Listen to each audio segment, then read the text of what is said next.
সালাউদ্দিন সাহেব চৌধুরী, প্রথমে একটু আমরা আলোচনা করতে চাই পাকিস্তানের অন্যতম প্রদেশ বালুচিস্তান। তারা স্বাধীনতা ঘোষণা করেছে নিজেদের। এই বিষয়ে পাকিস্তানের সরকারি পর্যায় থেকে এখনো পর্যন্ত কোনো বক্তব্য পাওয়া যায়নি।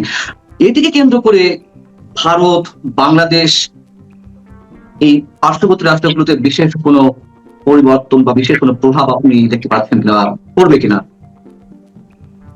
না, অনেক ধন্যবাদ। দেখুন, বালুচিস্তান যে স্বাধীনতা ঘোষণা করেছে, এটা স্বাধীনতা ঘোষণার একটা প্রক্রিয়া আছে। তো সেই প্রক্রিয়াটা এখানে অনুসরণ করা হয়নি। আর বালুচিস্তানের স্বাধীনতা ঘোষণার পর যেটা তাদের প্রত্যাশা হয়তো ছিল যে ভারত তাদেরকে স্বীকৃতি দিবে, ভারত স্বীকৃতি দিবে না। কারণ বালুচিস্তানকে স্বীকৃতি ভারত দিতে গেলে যে পাকিস্তান অধিকৃত কাশ্মীর এবং ভারতের জম্মু কাশ্মীর, এরা তখন সম্মিলিতভাবে স্বাধীনতা ঘোষণা করবে। দ্বিতীয় সমস্যা হলো, বালুচিস্তানকে যদি ভারত স্বীকৃতি দিয়ে দেয়, তাহলে এই জন্য এক্ষেত্রে ইরানের একটা আগে থেকেই অবজেকশন আছে।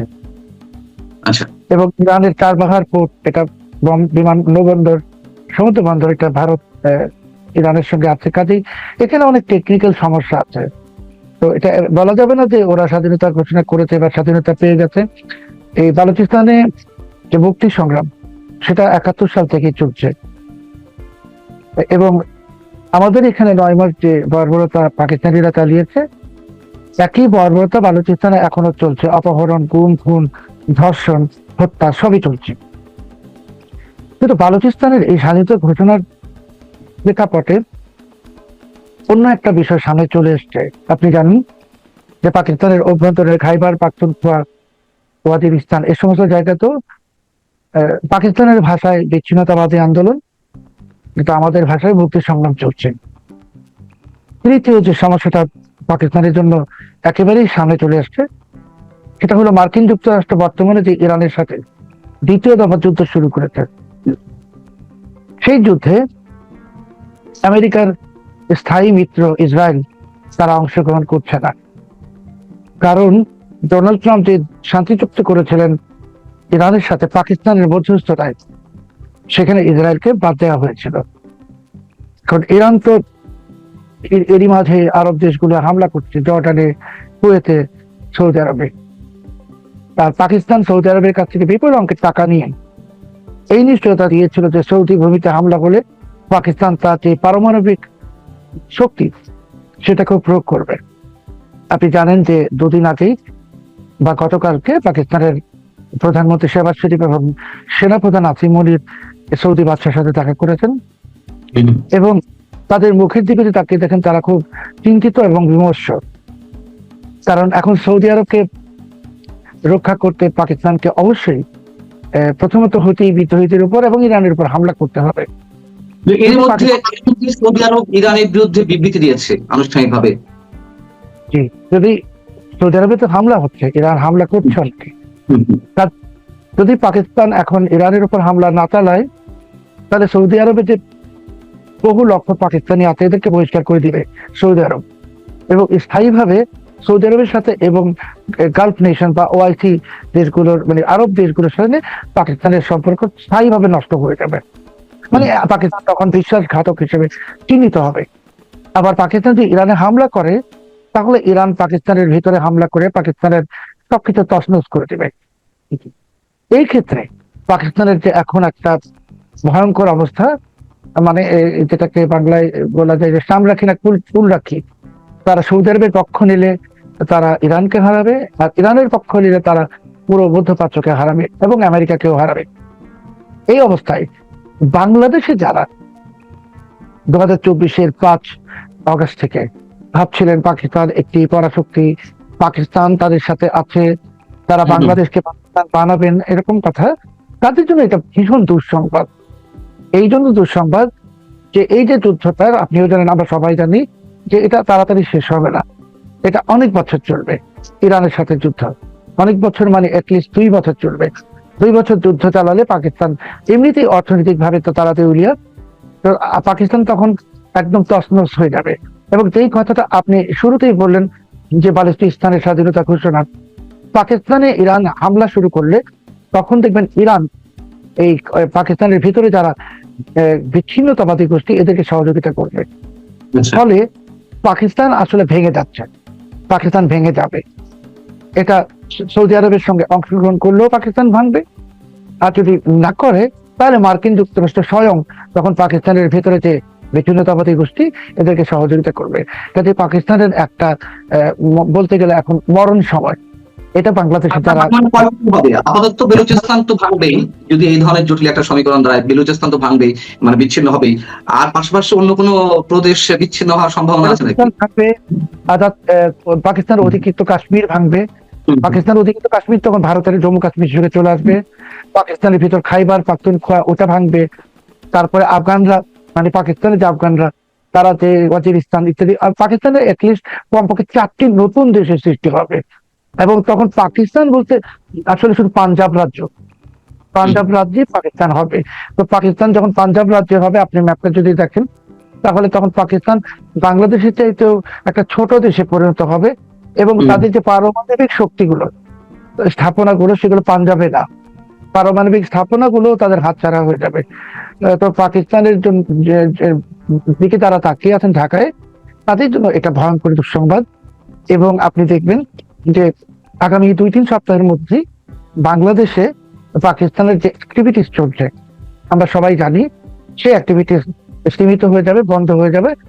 পাকিস্তানের অবস্থা হবে অনেকটাই আফগানিস্তানের মতো, এবং সেটাই হতে যাচ্ছে। তাদের জন্য দুঃসংবাদ হয়তো পাকিস্তানি দিক থেকে, কিন্তু যারা পাকিস্তানের দিকে তাকিয়েছে, তারা তাকিয়ে আছে, তারা তো একটা প্যারালালি ওদিকে যুক্তরাষ্ট্র, তুরস্ক, পাকিস্তান, মোটামুটি এই একটা সরল রেখা দাঁড় করিয়ে তারা মানে নতুন শক্তিতে বলিয়ান হচ্ছে। তো পাকিস্তান ভাঙলে তো তারা তাদের জন্য আরো অনেক শক্তি আছে না। পাকিস্তান যখন ভেঙে যাবে, আমি যে পাকিস্তান যদি ইরানকে হামলা করে, তার মানে মার্কিন যুক্তরাষ্ট্রের পক্ষ নিল, তখন চীন ভারতের সাথে চলে আসবে।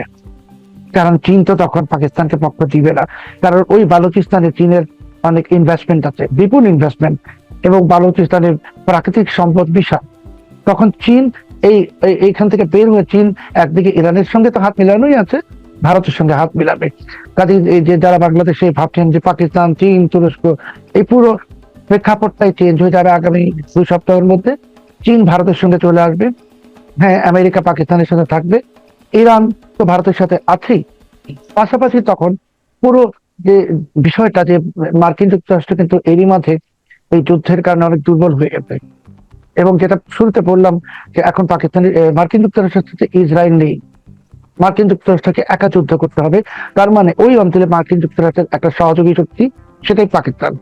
যুদ্ধ কিন্তু ভূ রাজনীতি তো ক্ষণে ক্ষণে চেঞ্জ হচ্ছে। ইসরায়েল যে আবার কয়েক ঘন্টার মধ্যে বা কয়েকদিনের মধ্যে যুক্তরাষ্ট্রের সাথে জোট বাঁধবে না এবং একসাথে জোট হয়ে ইরানের উপর হামলা করবে না, তারও কোনো গ্যারান্টি নেই। এবং আপনি বলছেন এটা আপনার হিসাবের জায়গা থেকে যে আগামী 2 বছর এই যুদ্ধ চলতে পারে।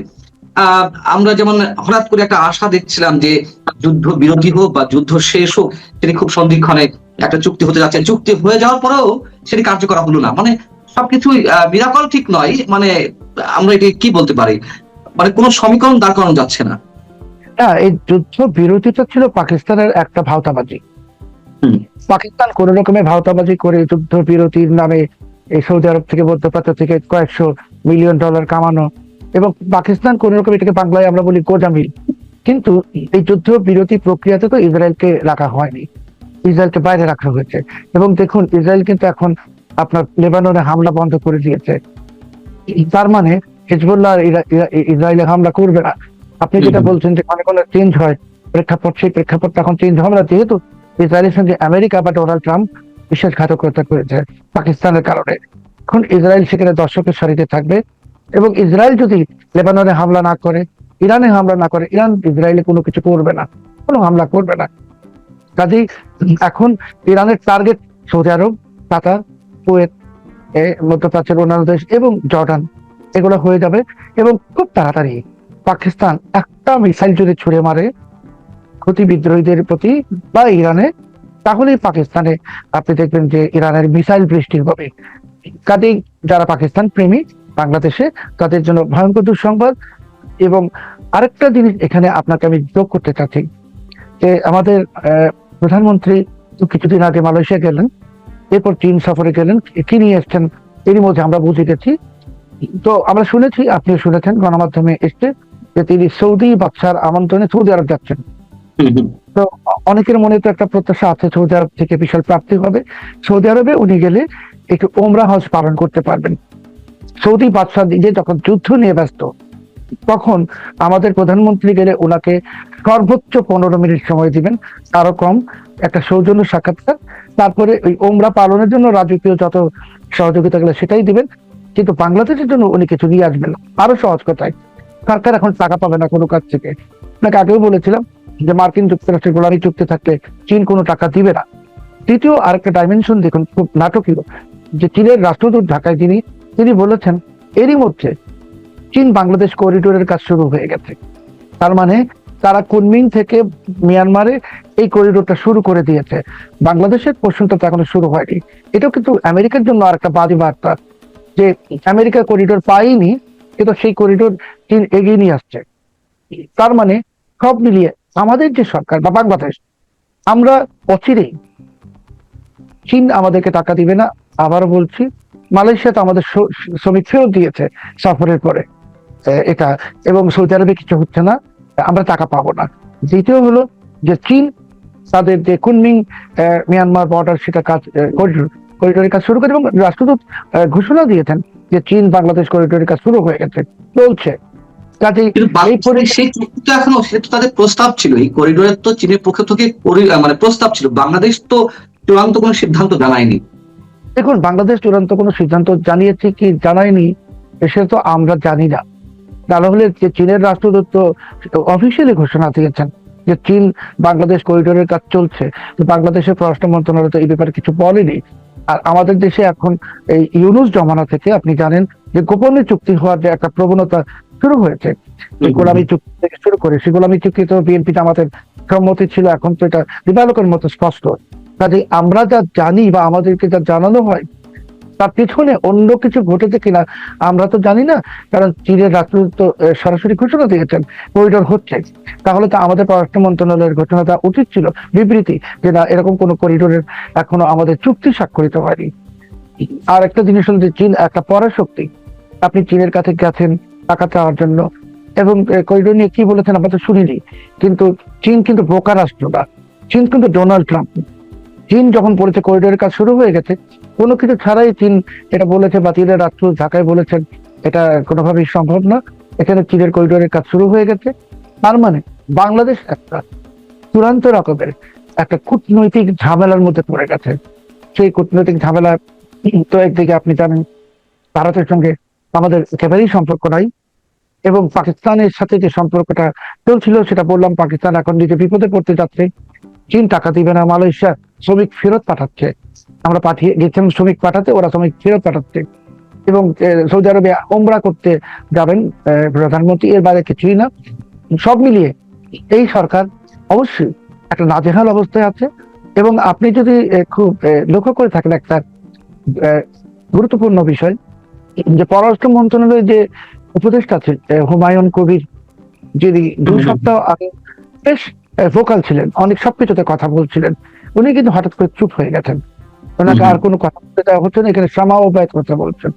তার মানে হয়তো প্রধানমন্ত্রী নিজেও উপলব্ধি করতে পেরেছেন যে এনার কারণে অলরেডি অনেক ঝামেলা হয়ে গেছে, কিন্তু ঝামেলা তো অনেক পাকিয়ে গেছে, এটা থেকে বের হয়ে আসা অনেক ডিফিকাল্ট।